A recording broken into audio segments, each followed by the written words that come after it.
Jaz sem toliko excited za ta video dan. Čau, Eleni, dobrodošli na ta kanal. In kakor lahko vidite iz naslovnice in naslova, pa bomo danes govorili o slovenskih duhovih. Ja, to in nič drugega. In če se sprašuješ, a imamo res duhove, a imamo res legende? Ja, imamo. Davno tega leta, mislim, da 2017, ko sem jaz začela s takimi videi, sem dala ven video, kje v Sloveniji straši, oziroma 5 krajev v Sloveniji, kjer straši. Danes bomo šli globi, bolj zanimiv bo in več duhov bo. In ne morem verjeti, da sem to sploh zbrskala, but I'm so excited in komaj čakam, da začnemo. Počutim se kot na baby Alenka, ki je prvič ta video snemala. Ja, preden začnem, kakor vidite, imam full cute outfit. To je Jim Beam outfit, ker Jim Beam je insane, vse čas daje v nove kolekcije. Ta mesec sta bile tako 2 nove, oziroma februarja in marca, tako da sem večkrat na hit pokažem. This is so cute. Tole se odpira, zapira. Modrc se prilagaja. Tole je Strix in tudi hlače so Strix, ampak ima ta spodnji del v drugi barvi. To so različne barve. V glavnem, pejte si pogleda. Link je vedno spodaj in čisto popolnoma vedno imate mojo kodo Alenka5. Hvala vsem, ki jo kdaj uporabite, ker prek tega, ker vi nabavite, jaz dobim 5% plačeno, tako da hvala vam, ker s tem podprete mene in tale kanal, da jaz ustvarjam. Gremo na prvo legendo oziroma na prvega duha. Vampir iz Kringe. Kaj je Kringa? Kringa je kraj. Ampak ne bi se mogla misliti, da je ne lih v Sloveniji, ampak na območju Slovenije postajal en vampir, ki so ga dejansko hoteli tudi uničiti, ubiti. Ne me zdaj linčati, ker začenjamo lih slučajno na Hrvaškem, ampak ba je bilo to včasih naše ozemlje. Sredi Istre, nedaleč od Pazina, je bila čist mehna vasica imenovana Kringa. Bil je mehen mestni trgec, vse je bilo tako kamnito, tipična istrska vasica, razen tega, da je na sredini raslo še tako veliko mogočno drevo. Dvigala se je pa ven tudi ena cerkvica z zvonikom. Samo ena stvar je ločila to vasico od drugih zaspanih istrskih vasic, in sicer pa Janez Vajkrat Valvazor je v tem pisal in tam ne bi živel vampir z imenom Jure Grando. On ne bi bil neke vrste ful nepridiprav, so takrat temu rekli, ampak basically nekdo, ki je delal sam nered, samo štalo, vse pač, kar je možno narobe. Bil je tudi nezakonski otrok, kar pomeni, da je bil pač rojen izven dejanske poroke, da izven zakona, in so ga tudi izgnali nekam na rob vasi, tako da ni živel prav v vasi, pa tako par kilometrov preč. Vse, kar vemo, je tudi, da ne bi bil rojen nekje med 1600 in 1700. In velikrat so otroke strašili, kao, če ne boš priden, te bo Jure Grando odpeljal ali pa ugrabil. In bil je tudi normalno pokopan v tisti vasici, pri tisti cerkvi, ki sem jo prej omenila, ampak s časoma so to pokopališče popolnoma prekopali in obrnili okrog, tako da tudi zdaj ne vemo več, kje dejansko je ta grob. Ampak najhujš se je začel po njegovi smrti. Torej, dejansko še isti večer, ko so ga pokopali, je tisti župnik lokalni ga videl sedeti v njegovi lastni hiši, kjer so imeli pač sedmino. To je tako, da pri nas rekel pogrebšna, v glavnem tist, ki imaš. Takoj po pogrebu, zaprav še isti večer so ga videli kot duha, I guess, sedeti tam nekje za svojo lastno mizo. Pol so ga pa večkrat videvali po vaških ulicah. In govorili so, da je trkal po hišah in kjerkoli je ponovadi po trku, je pomenil tak slab znak in zelo pogosto je tam nekdo umrl. To, kar boste zdaj slišali, se je dejansko dogajalo, ampak je težko verjeti, da je res. Štos je bil, da potem, ko je on umrl, so videli, kaj vse se dogaja, jih je bilo strah, so rekli, tukaj nekaj ne štima, tako kot so včasih verjeli v čarovnice, so rekli, on je vampir, mi moramo tukaj nekaj ukrepati, kaj z vampirjem naredimo, ja, treba ga izkopati dejansko v njegov grob in ga ubiti s kolom ponovati v srce. To je bil dejanski njihov plan. In šli so Nikolo Njena, Stipan Milašič, Miho Radetič, Matijo Čerikatin, Nikolo Macina, Jera Macina, Jura Soršič, Martin Udo Rečič in Mikola Krajrar. Te sem prebrala samo zato, da dejansko veste, da so bili to dejanski zapisani ljudje. To je zapisano v slavi Vojvodine Kranjske. Po noč so se odpravili na pokopališče, sabo so vzeli križ in 2 laterni. Vsi ti ljudje so potem izkopali ta grob, prišli do tega vampirja in ko so ga videli, ne bi imel čisto rožnate lice, kada bi bil pač mrtev, mogoče. Sploh ne mrtev, imel rožnate lice, pač nič zgledal mrtev in usta ne bi imel odprta. In potem so ga poskušali na vsak način zabost in baje nikakor ni šlo. S tem kolom opisano je, kot da se je kol odbil, ampak to zveni malo bizarno. Tako da na koncu vse, kar mi je preostalo, je to, da so mu šli odsekati glavo. Ko so mu jo odsekali, je zapisano, da je pač skočil, oziroma ne lih skočil v zrak, ampak zajel sapo in se začel dreti, kot da je živ. Kri še vedno tekla in tudi piše krvavi grob so potem zasuli in v vasi je bil mir. Tako da ja, bizarna zgodba. Danes je, by the way, ta vasica zapuščena in pa je še dolg časa je veljala za turistično lik zaradi tega vampirja in so ljudje tja še hodili, zdaj se pa to počasi umirja in zgodbe več ne poznajo. Druga zgodba, tale bo krajša, ampak govori o zakleti vasi v Bohinju. Jaz sem že velikokrat govorila o raznih bohinjskih stvareh, naprimer bohinjski trikotnik. Cel video imam o tem, če vas zanima. In je res noro zanimiv, ampak danes bomo pa govorili o zakleti vasi. In zdaj me zanima predvsem tisti, ki ste tam blizu doma, ali pa če ste to že slišali. In če ste že slišali, prosim napišite, katera vas bi mogoče to bila, ker zdaj je point to, da ne obstaja več. Na območju Bohinja naj bi pred 100 leti stala ena vasica, ki je imela pa neko skrivnost. Neko splošno je veljalo, da so bili pač škrti. Bili so bogati, ampak pohlepni. To je zdaj tako ful šejdanje nas Gorencev, ampak fuck it. Bili so znani potem, da nikoli niso pomagali bogim popotnikom, ki so hodili mimo te vasice in točno to se je zgodilo enega večera, prišel je en berač. Ta star berač je prosil samo za hrano, niti ne za denar, ampak domačini so ga gladko zavrnili, so rekli sam, speli se, ne damo ti nič.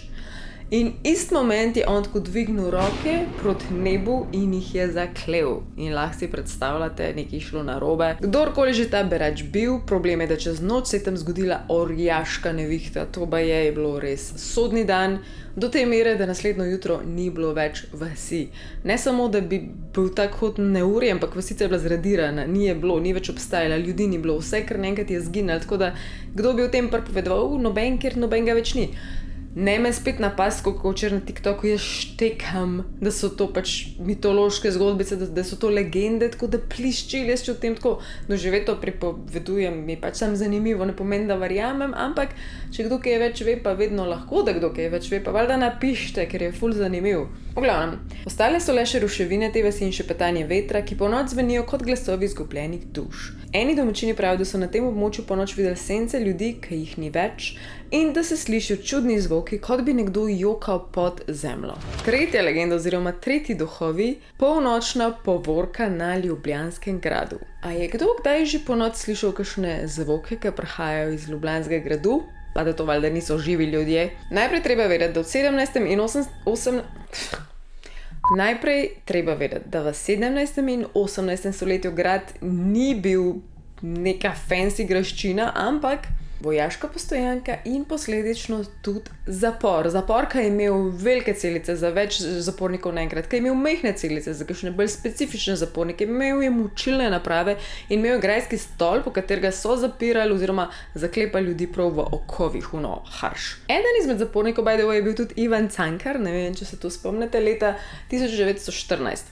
Ljubljanski grad ne bi imel veliko skrivnosti, ampak največja skrivnost ne bi bila polnočna povorka mrtvih.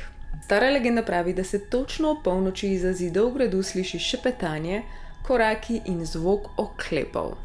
Po pripovedi gre za duhove obsojenih jetnikov, ki so bili tam zaprti in predvsem za tiste, ki so bili mučeni in mogoče tudi usmrčeni brez neke pravice, ki bi bilo pravici zadoščeno, tako da je bilo neki nefair mogoče. Which makes sense, ker ponavadi duhovi nastanejo iz ljudi, ki nimajo končane zgodbe na zemlji. Nekateri nočni obiskovalci dejansko trdijo, da so videli sence brez teles. Spet drugi govorijo, da čutijo, da jih nekaj opazuje in da so na fotografijah posnete ponoč vidne zlovešče podobe, ki jih tam prej ni bilo.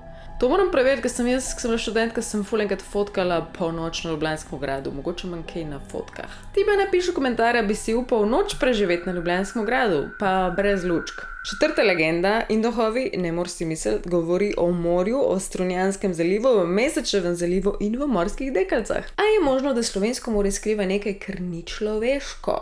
Ob obali Strunjana naj bi nekoč živela skrivnostna bitja, kaj drugega kot morske dekalce oziroma sirene. Legenda pravi, tako kot v tujini tudi pri nas velja, da ne bi te sirene potem svojim angelskim čudovitim petjem spravljale nič hudega sluteče mornarje v vodo, v tem primeru baje kar kopalce oziroma kogarkoli, ki je na brežini, na obali. In što se da baje in to potrte tisti, ki tam živite recimo, ali dejansko vsako leto vsaj eden na tem območju zgine, v tem Mesečevem zalivu. Ne zgine, ampak se utopi.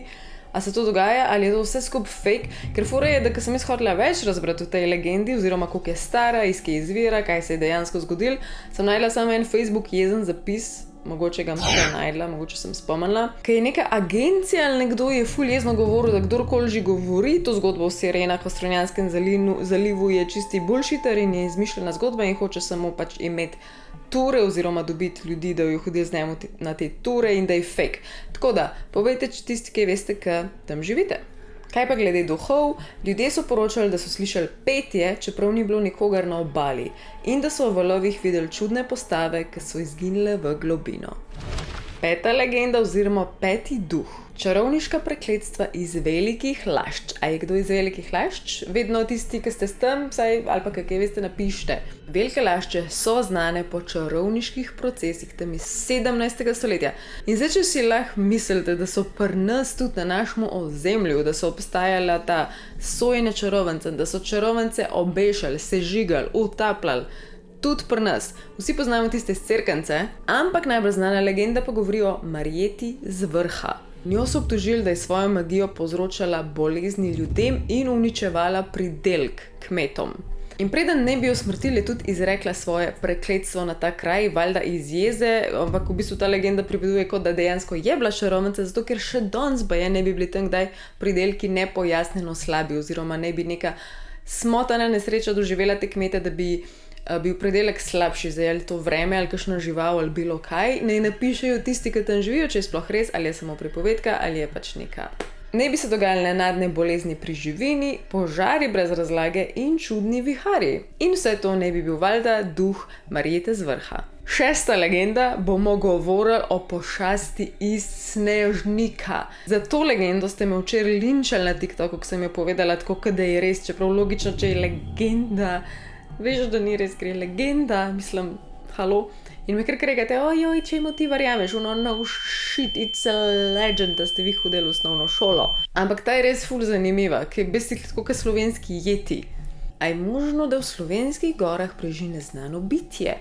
Planinci so poročali o grozljivih krikih, o ogromnih stopinjah in nečem, kar jih je zasledovalo. A je to res ali je samo mit?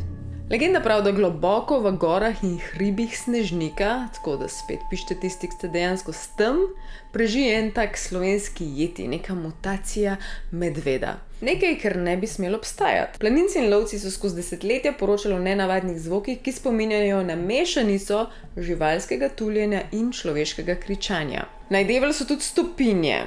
Stopinje, ki so bile na nek način podobne velikosti človeka, majčkeno večje, ampak tako, da se je vedelo od spred, da so bile gole, ne pač dejansko človeški podplat, bolj kot neka huge opica in še kremple so imele. Zdaj pa še en fact zgodovinski, to je najbolj scary. 1975. leta se je skupina alpinistov oziroma planincev odpravila raziskovati jame tega območja, pa še jeti ponavadi živeli v jamah.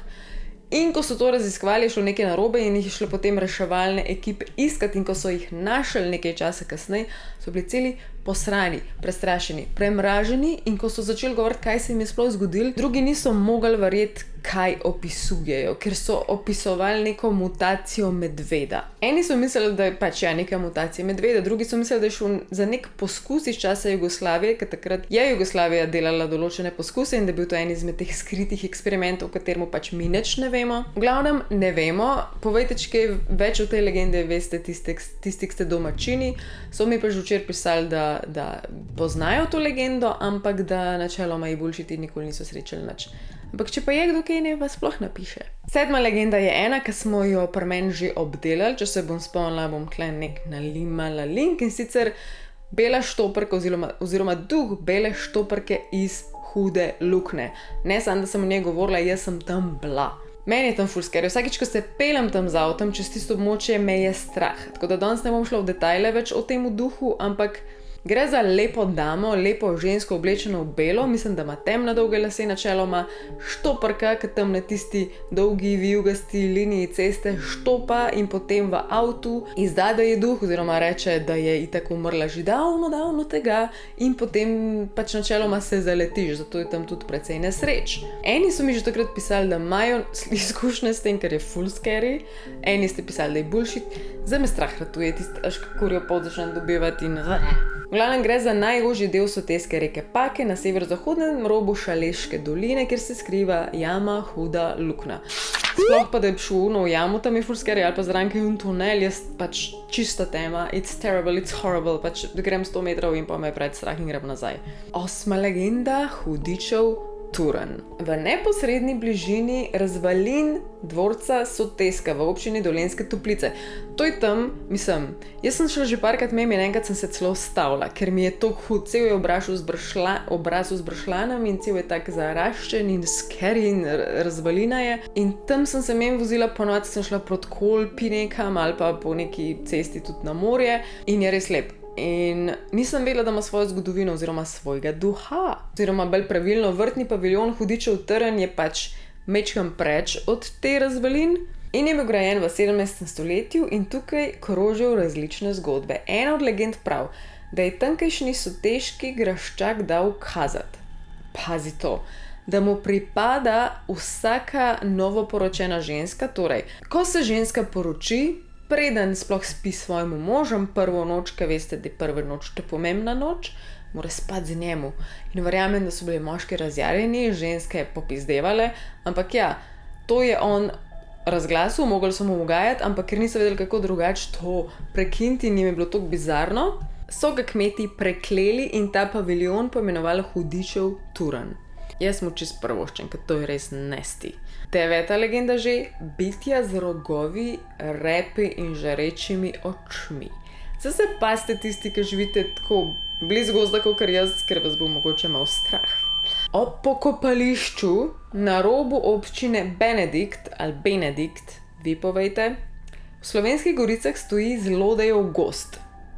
To mi zdaj ful weird, ker mi imamo tudi hudičev borštle, ampak okej. Ponočne bi se v gozdu namreč prikazovala bitja z rogovi, repi in žarečimi očmi. Basically demoni, hudiči. Slišati pa je mogoče tudi nenavadne glasove. V gozdu včasih zagori. Se je velika, da v gozdu gori, sam to v povezavi s tem zveni ful scary.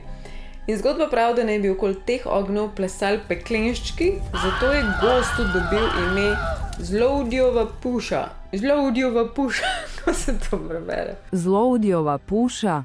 Zlodejev gozd, skratka. Tle me sploh zanima, tisti, ki ste blizu. A to veste sploh? A poznate to zgodbo? Torej, občina Benedikt v Slovenskih Goricah. True or false?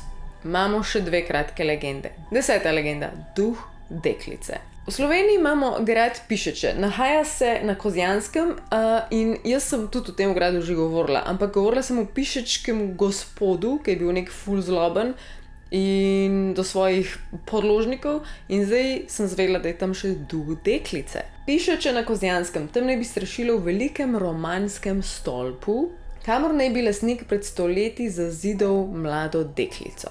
To deklico naj bi potem pustil tam 70 let, res bizarno, in naj bi jo hranil samo čez tisto tanko linijo, ko so te ful tanka okna in ogromni zidovi in mraz mora biti noter in ona je bila tam noter 70 let. Ona naj bi tam ostala valjda ujeta v pač majhne punčke, ker nikoli odrasla, noben jo ni učil, noben se ni z njo igral, noben ni z njo govoril, ni se socializirala in celo življenje se je igrala s punčkam in preprosto še vedno govorimo, da zdaj tam straši duh deklice in ni ne duh starke, ker je pač ostala basically deklica, ker je ful strhljivo.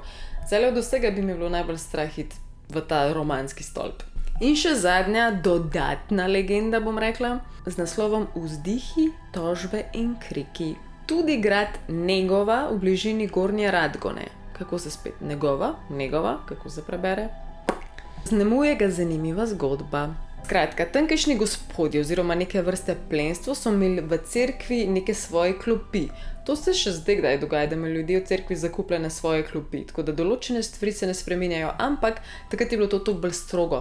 In če ima takrat gospoda to zakupljeno, bog ne daj, da se kdo drug tja usedel, ampak se mogoče je. Enkrat je tja prišla grofica in ko je zapuščala to sveto mašo, je opazila na sebi, da ima eno uš. A je bila žuželka, pač piše, da je uš. In je avtomatično to krivdo spravila na eno mlado žensko, mlado punco in je rekla, ti si kriva, ti si ziher tam sedela, ti si to naredila. Če mene vprašaš, je šlo za nek ljubosumje ali neko gadno špekulacijo na osnovi ničesar, pač ta ženska je mogla biti, ta grofica je mogla biti sam iz nič jezna na to žensko, ampak ker je pa ono žensko doletelo, je pa pač grozljivo, ker so jo potem mučili in tudi ubili za brez veze. Ubita je bila pa v bistvu v grajskem stolpu, kamor je bila tudi zaprta. Ob polni luni naj bi še danes iz grajske kleti prihajali vzdihi, tožbe in kriki. Legenda pravi, da bo duh izginil, ko bo v celico stopil človek brez greha. To se mi ful dobro sliši, ker je obviously to pomeni nikoli, ker imamo vsi greh, pač vsi delamo slabe stvari, tako da forever bo ta duh tam taval. In ja, ne boste verjeli, prišli smo do konca tega videa. Še enkrat vas spomnim na mojo Jimbin kodo, Alenka5. Hvala, da ste gledali ta video, upam, da vam bo všeč. Če vam bo všeč, valjda polajkajte, subscribejte se, pustite kakšen komentar, povejte, kaj od tega veste, kaj ne in kaj verjamete in kaj ne in s čim imate izkušnje. In to je to za danes, se gledamo po vsej verjetnosti naslednji petek. Pridni bote, radi se imejte, Elena mama out.